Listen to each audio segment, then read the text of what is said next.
शुरुआत करते हैं यहाँ से और समझते हैं कि एक तरफ एक पॉजिटिव वर्ड है, एक तरफ एक नेगेटिव वर्ड है। अगेन पूरी तरह से नेगेटिव, कई बार हो सकता है कि कुछ शब्द कॉन्टेक्स्ट यानी संदर्भ में बदल जाएं, गिरगिट निकलें, पॉसिबल है।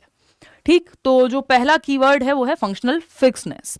ये सालों साल से क्वेश्चन आता रहा है। आप 2011 से आज तक अगर आप एनालाइज करेंगे, 2011 से सीटेट शुरू हुआ, आज 2025 चल रहा है, 26 में आप पेपर देने जा रहे हैं, तो आपको दिखेगा कि ये सवाल पता नहीं कितनी बार आया है जहां पे फंक्शनल फिक्सनेस की बात हुई है, जिक्र हुआ है।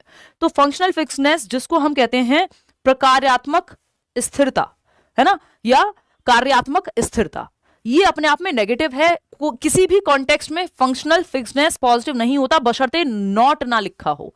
अगर वर्ड में या क्वेश्चन में नॉट लिखा है कि कौन सा सही नहीं है तो फंक्शनल फिक्सनेस होगा।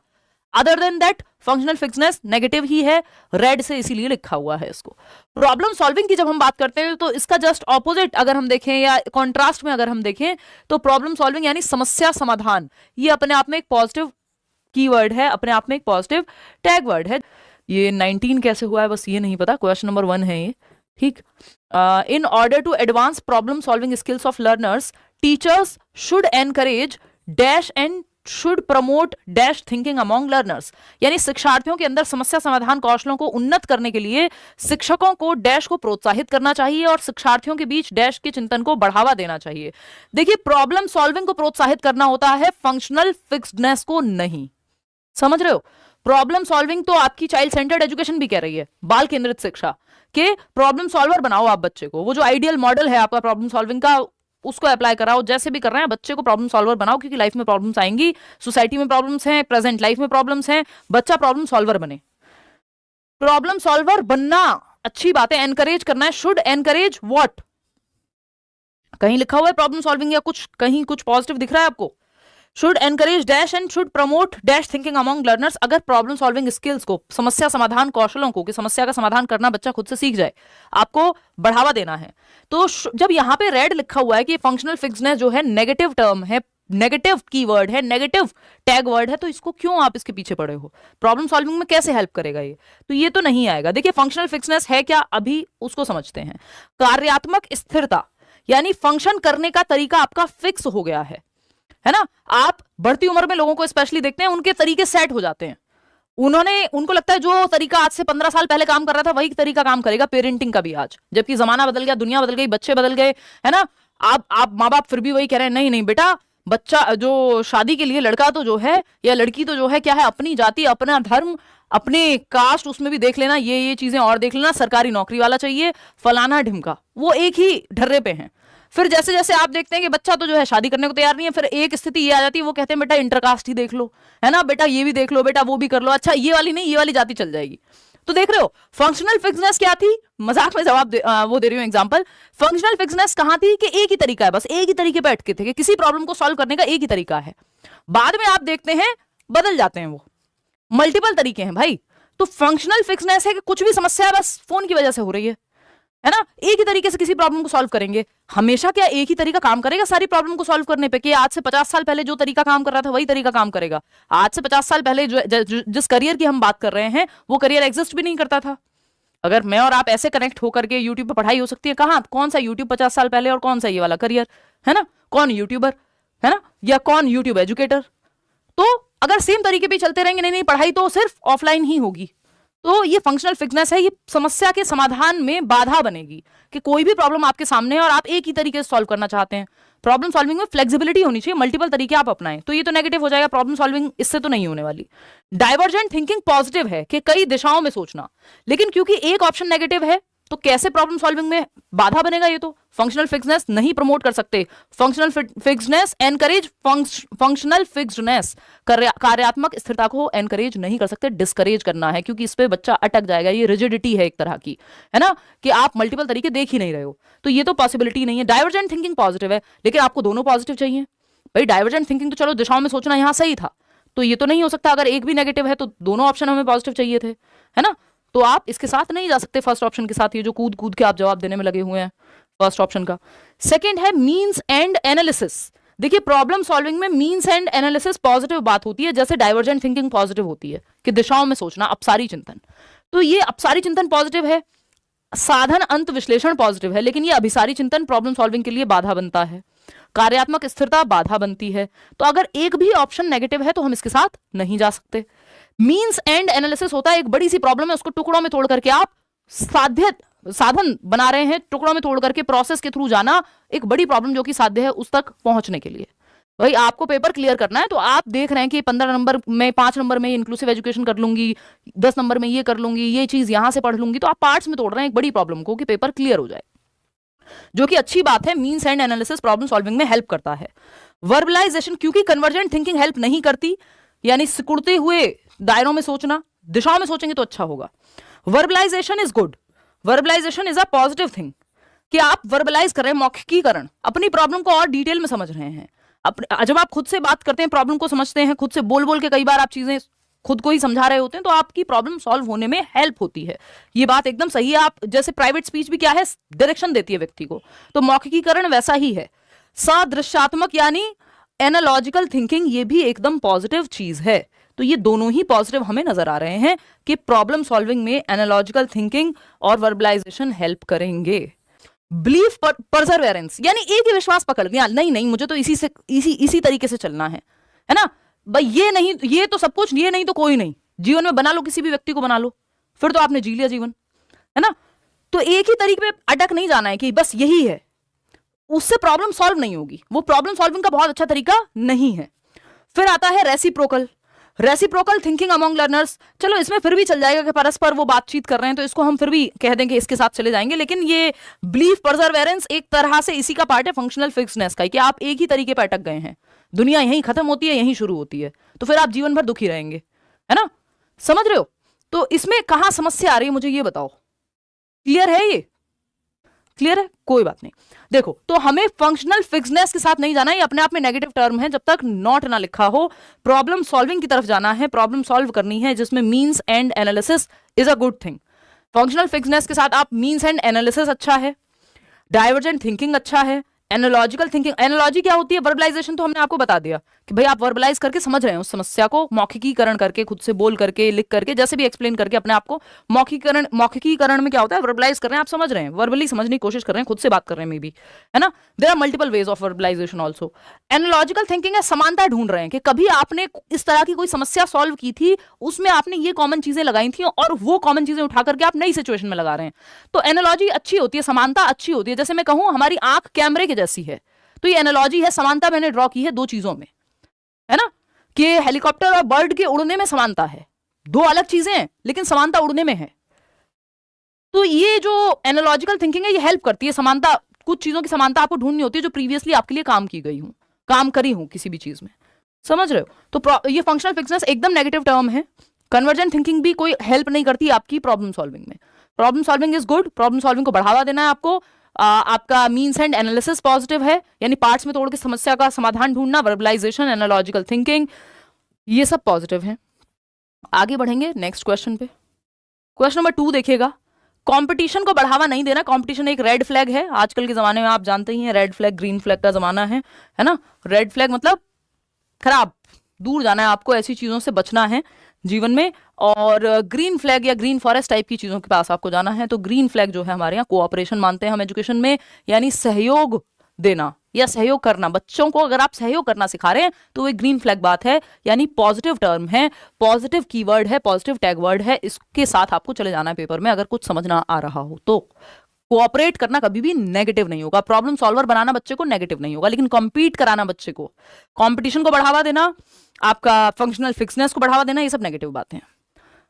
कंपटीशन यानी प्रतिस्पर्धा, इससे आपको बचाना है बच्चे को। कट थ्रोट कंपटीशन नहीं कराना है, गला काट प्रतिस्पर्धा। कंपटीशन कराइए बच्चे का खुद से, ना कि उसके दोस्तों से या बाकी बच्चों से। तो क्वेश्चन पढ़ लेते हैं। Cooperative learning strategies focus on, यानी सहयोगात्मक अधिगम शैलियां जो हैं वो किस बात पे फोकस करती हैं। सहयोगात्मक मतलब जहां बच्चे ग्रुप में एक दूसरे का सहयोग करके सीख रहे हो। पहला ऑप्शन है students competing with each other. हमने तो देख लिया ऊपर पहले ही कि कंपटीशन क्या है, कंपटीशन जो है एकदम नेगेटिव टर्म है। विद्यार्थियों को आपस में प्रतिस्पर्धा कराना कोई बहुत अच्छी बात नहीं है। अब कई लोग कहेंगे कंपटीशन तो हमें बेटर बनाता है, कंपटीशन से तो हम अच्छे बन जाते हैं, फलाना ढिमका ये वो। देखिए कुछ लोगों के लिए ये बहुत अच्छा कारगर हो सकता है, लेकिन अंत में कंपटीशन का ऐसा कोई बाद में लड्डू नहीं मिलते। लॉन्ग रन में बच्चे के अंदर जो नेचुरल टैलेंट है वो दब जाता है कई बार। तो कुछ लोगों के लिए अच्छा हो सकता है, या हेल्दी कंपटीशन को आप थोड़ा बहुत प्रमोट कर सकते हो, बट पेडागोजिकली हम इसको बहुत पॉजिटिव नहीं मानते हैं, नेगेटिव ही मानते हैं हम कंपटीशन को। ठीक, तो students helping one another to learn, ये बात सही है। कोऑपरेशन, सहयोग, कोलैबोरेशन, कोऑपरेशन, ये शब्द जो है आपके लिए अच्छे हैं कि बच्चे सहयोग, प्रोजेक्ट वर्क कर रहे हैं, ग्रुप में किसी प्रॉब्लम को सॉल्व कर रहे हैं, तो अच्छा है। साइंटिस्ट मिलके जो है मिशन ग्रुप में करते हैं, है ना। स्पाई वो लोग भी ग्रुप में काम करते हैं, अभी मूवी आई है धुरंधर। ठीक, students maintaining silence in the class, यानी बच्चे जो है साइलेंस बना करके रखे होंगे। अगर क्लास में सिर्फ शांति है, किसी भी वजह से कोई बहुत अच्छी क्लास नहीं है, क्लास में थोड़ी चहल पहल होनी चाहिए, बातचीत होनी चाहिए। फिर आता है students listening to teacher patiently, यानी टीचर को बस बात सुन रहे हैं। यहां पे बात क्या थी आपको समझ आई गई कि हम कंपटीशन को नहीं कोऑपरेशन को बढ़ावा दें, तो कोई भी और ऑप्शन यहां जमता ही नहीं है। फिर आता है परफॉर्मेंस गोल्स और मास्टरी गोल्स या अप्रोच, इसको हम कह देते हैं। एक सवाल इस पर निश्चित रूप से आता है, ठीक है ना। परफॉर्मेंस गोल्स नेगेटिव मानते हैं हम, परफॉर्मेंस अप्रोच फर्स्ट आना नेगेटिव मानते हैं हम, मास्टरी अप्रोच हम पॉजिटिव मानते हैं, क्योंकि आप मास्टर बनने पे ध्यान दे रहे हैं ना कि नंबर लाने पे। परफॉर्मेंस गोल में आप परफॉर्मेंस पे जोर देते हैं कि फर्स्ट आना है, मुझे कुछ भी करके चतुर रामलिंगम की तरह 3 इडियट में, है ना, चाहे चमत्कार को बलात्कार बोल रहे हो लेकिन फर्स्ट आना है, बस चाहे रट्टा लगा दें। रोट रटंत विद्या चलंत नहीं, सिंपल बात। परफॉर्मेंस गोल में कुछ भी करके फर्स्ट आना आपका लक्ष्य होता है, और मास्टरी गोल में आपको मास्टर बनना है, जैसे वो रेंचो का कैरेक्टर था 3 इडियट में, जो कि फुनसुक वांगडू की अगर हम बात करें। ठीक, चलिए, तो a student is reading books to satisfy her curiosity about certain concepts, this is an example of, यानी एक बच्चा है जो अपनी क्यूरियोसिटी को सेटिस्फाई करना चाहता है, यानी जिज्ञासा को शांत करना चाहता है। उसके मन में इच्छा है कि यार ये तारे नीचे क्यों नहीं गिरते हैं, ये जिज्ञासा है, तो अब वो जानने की कोशिश कर रहा है, इसलिए वो पढ़ रहा है, किसी वेबसाइट पे जाकर के कोई किताब पढ़ रहा है, मम्मी पापा से क्वेश्चन पूछ रहा है, व्हाटएवर। तो वो अपनी जिज्ञासा को, क्योंकि जो चाइल्ड सेंटर्ड एजुकेशन है वो कह रही है बच्चे में 3 चीजें जन्म से हैं, कि बच्चा क्यूरियोसिटी रखता है, जिज्ञासा रखता है, इसीलिए बहुत सारे सवाल पूछता है, हम उसकी जिज्ञासा को मार देते हैं। बच्चा क्रिएटिविटी यानी कुछ नया करने की क्षमता रखता है, और बच्चा एबिलिटी टू लर्न, यानी हर बच्चा सीख सकता है बशर्ते आपको सिखाना आता हो। तो ये CCL, ये 3 चीजों को आपको ध्यान में रखना है। देखिए, तो अगर हम बात करें, एक छात्रा अपनी कुछ अवधारणाओं के बारे में जिज्ञासा शांत करने के लिए किताबें पढ़ रही है, ये किसका उदाहरण है? परफॉर्मेंस गोल का, या अप्रोच गोल भी बोलते हैं इसको। तो आप लोग गलत जवाब दे रहे हैं यहाँ पे कि ये परफॉर्मेंस, ये अप्रोच ओरिएंटेड मास्टरी गोल, अवॉइडेंस ओरिएंटेड मास्टरी गोल, या अप्रोच ओरिएंटेड परफॉर्मेंस गोल। सही तो दे रहे हो यार, आप लोग सही जवाब दे रहे हो, गुड। तो अगर हम देखें, देखिए अवॉइडेंस ओरिएंटेड में क्या होता है, आप फेलियर से बचना चाहते हैं, किसी तरह से 33% नंबर आ जाए, 60 नंबर आ जाए, पास हो जाऊं बस। वो जो राजू रस्तोगी का कैरेक्टर था उसमें 3 इडियट्स में, कि बस पास हो जाऊं। अप्रोच ओरिएंटेड परफॉर्मेंस गोल, इसमें आपको फर्स्ट आना है, तो ये भी पॉजिटिव नहीं है। अवॉइडेंस ओरिएंटेड परफॉर्मेंस गोल, अगेन आप अवॉइड करना चाह रहे हैं, तो ये भी कोई बहुत हम इसको अच्छा मानते नहीं है। तो यहां पे बचा क्या पॉजिटिव, यहां पे बचा क्या पॉजिटिव, यहां पे simple approach oriented mastery goals, approach oriented mastery goals, यानी आप अप्रोच तो रख रहे हैं, परफॉर्मेंस कर रहे हैं, लेकिन मास्टरी के लिए, है ना। जो आपका सेंटर है मोटिवेशन का वो मास्टरी है। इसमें एक होता है अप्रोच, दूसरा है मास्टरी, तीसरा है अवॉइडेंस, फेलियर अवॉइडेंस। फेलियर से बचने के लिए आप कोई काम कर रहे हैं वो भी अच्छा नहीं है, परफॉर्मेंस या सिर्फ नंबर लाने के लिए कर रहे हैं वो भी अच्छा नहीं है, मास्टरी वाला बेस्ट है। तो मास्टरी गोल्स अच्छे हैं, या मोटिवेशन का तरीका मास्टरी हासिल करने का अच्छा है, बजाय कि आपका इसका परफॉर्मेंस का। बात सही है। CCE पे कराऊंगी यार एक सेशन, आगे चल के अब नए साल में ही करेंगे। तो अचीवमेंट गोल ओरिएंटेशन जो है यहाँ पे, आप इसको ऐसे भी देख सकते हो कि अचीवमेंट या अप्रोच में मास्टरी की जब हम बात कर रहे हैं तो ये पॉजिटिव है, ये दोनों नेगेटिव हो जाते हैं। फेलियर अवॉइडेंस, बस किसी तरह से पास हो जाऊं, फेल ना हो जाऊं, वो जान देने के लिए अपनी तैयार हो जाता है, उसको बचा लेते हैं, उसके दोस्त जाने नहीं देंगे अभी, है ना। और ये तो भाई साहब हैं ही परफॉर्मेंस अप्रोच वाले, इनको फर्स्ट आना है कुछ भी करके, चाहे रटना पड़े, और इनको फेलियर से बचना है किसी तरह से। इनको ना फेलियर की पड़ी है ना परफॉर्मेंस की पड़ी है, इनको लर्निंग की पड़ी है कि मुझे सीखना है, तो ये बेस्ट है। इसको आप मास्टरी ओरिएंटेशन, तो ऐसे गोल्स जो मास्टरी ओरिएंटेशन रखते हैं वो बढ़िया है। ठीक है, बात क्लियर है। हंसते बहुत हो यार आप लोग, गलत बात। देखिएगा, मजाक कर रही हूँ, हंसते रहा करो, कोई नहीं। समेटिव असेसमेंट, देखिए समेटिव असेसमेंट अपने आप में नेगेटिव या पॉजिटिव उतना नहीं होता, लेकिन अगर सिर्फ समेटिव असेसमेंट लिखा हो तो नेगेटिव हो जाएगा, है ना। समेटिव असेसमेंट ओनली अगर लिखा है तो गड़बड़ होनी निश्चित है। ठीक है, इसको थोड़ा सा ऐसे काम चलाएंगे। कैसे काम चलाओगे भाई, देखिएगा। हाँ, तो समेटिव असेसमेंट यानी योगात्मक मूल्यांकन। समेटिव असेसमेंट ओनली लगा दो आगे, तो जब ओनली लगा हुआ है तो इसका मतलब 100% नेगेटिव हो जाएगा। एक तो ये ओनली वर्ड ही अपने आप में नेगेटिव होता है पूरी पेडागोजी में, है ना। फॉर्मेटिव असेसमेंट यानी रचनात्मक मूल्यांकन, जिसमें मल्टीपल तरीके से आकलन हो रहा है। डायग्नोस्टिक यानी आप पता लगा रहे हैं कारण क्या है, बच्चा फेल हो रहा है या कोई भी दिक्कत है, किसी गैप कहां है। और इसके बाद दिया जाता है रेमेडियल। तो ये तीनों पॉजिटिव हैं, फॉर्मेटिव, डायग्नोस्टिक और रेमेडियल।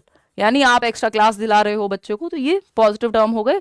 समेटिव या सिर्फ नंबर के लिए आप जांचना चाह रहे हो तो वो गलत है। ठीक है ना। मुझे भी पहले वाले में ना थोड़ा ऑप्शन चेक करने हैं कि उसमें शायद टाइपिंग की कोई मिस्टेक है, बट वो आंसर वो ठीक ही है। आएंगे खैर उस पे। Which of the following are mainly used in the assessment for certification, यानी प्रमाणन के मूल्यांकन में मुख्य रूप से निम्नलिखित में से किसका उपयोग किया जाता है। यानी आपको असेसमेंट करना है किसके लिए, सर्टिफिकेशन के लिए। सर्टिफिकेट मिलेगा, पास हुए कि फेल हुए, ड्राइविंग लाइसेंस दें कि नहीं दें, सर्टिफिकेट मिलेगा। तो उसके लिए आपको समेटिव असेसमेंट करना होता है। अदर देन दैट आप फॉर्मेटिव असेसमेंट का प्रयोग करते हैं। तो समेटिव असेसमेंट पूरी तरह से नेगेटिव नहीं है, लेकिन सिर्फ समेटिव असेसमेंट कर रहे हैं तो नेगेटिव है ना। क्योंकि फॉर्मेटिव, डायग्नोस्टिक, रेमेडियल ये ज्यादा बेहतर है, इसमें फीडबैक ज्यादा मिलता है, ये जजमेंट के लिए जनरली हम यूज करते हैं। तो टर्म एंड एग्जामिनेशन सर्टिफिकेट के लिए ही होते हैं, बिल्कुल सही बात है। समेटिव एग्जामिनेशन सर्टिफिकेट के लिए ही होते हैं। Formal and informal observation in class, क्या आप बच्चे को फॉर्मली ऑब्जर्व कर रहे हैं, कोई एक्टिविटी दी आपने और आप उसको ऑब्जर्व कर रहे हैं, ये फॉर्मल ऑब्जर्वेशन है कि उसको पता है कि ये साइंस एक्सपेरिमेंट करते हुए टीचर मुझे देखेगा और उस हिसाब से नंबर मिलेंगे। इनफॉर्मल है, बच्चा स्कूल के मैदान में खेल रहा है, आप बस ऑब्जर्व कर रहे हैं, तो ये फॉर्मेटिव का पार्ट है, ये फॉर्मेटिव का पार्ट है। डायग्नोस्टिक इवैल्यूएशन भी अपने आप में ये पॉजिटिव है और ये समेटिव का पार्ट नहीं है, ये नंबर देने के लिए नहीं होता, ये बच्चे की जांच करने के लिए, निदान करने के लिए कि कारण क्या है वो पता करने के लिए होता है। तो ए और बी जो है ये पॉजिटिव हैं, ए एंड बी ओनली, क्योंकि यहां पे बात हो रही है कि सर्टिफिकेट किसके माध्यम से दिया जाएगा, तो आपको समेटिव इवैल्यूएशन करना पड़ेगा।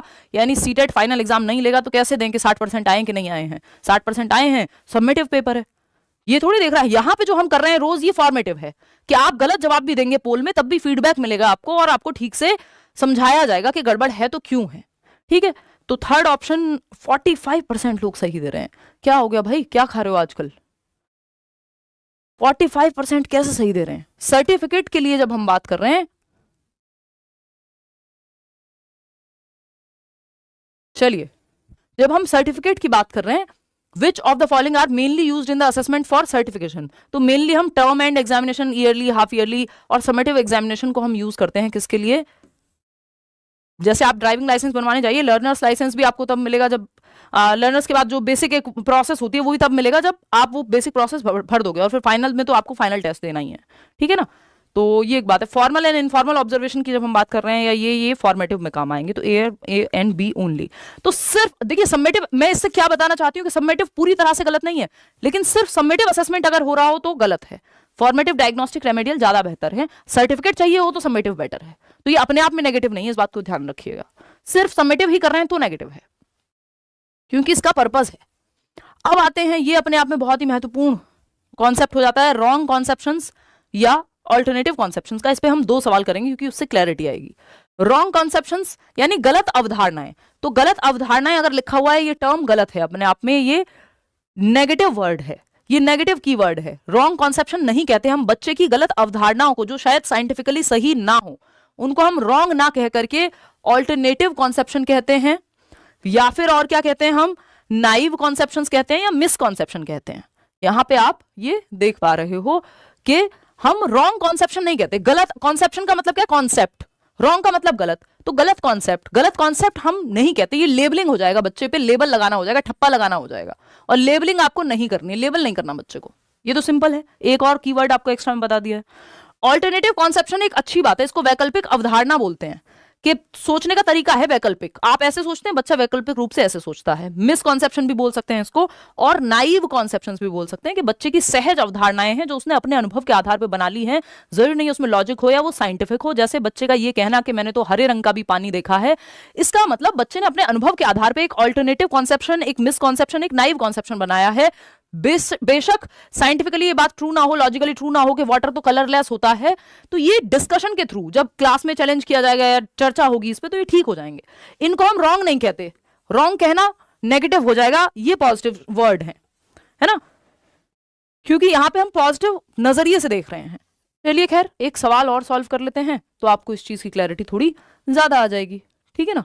तो अगर आप देखेंगे, गर्मी लग गई है मुझे, children often come up with their own explanations of events around them. बच्चे अपनी एक एक्सप्लेनेशन लेकर के आते हैं इवेंट्स की।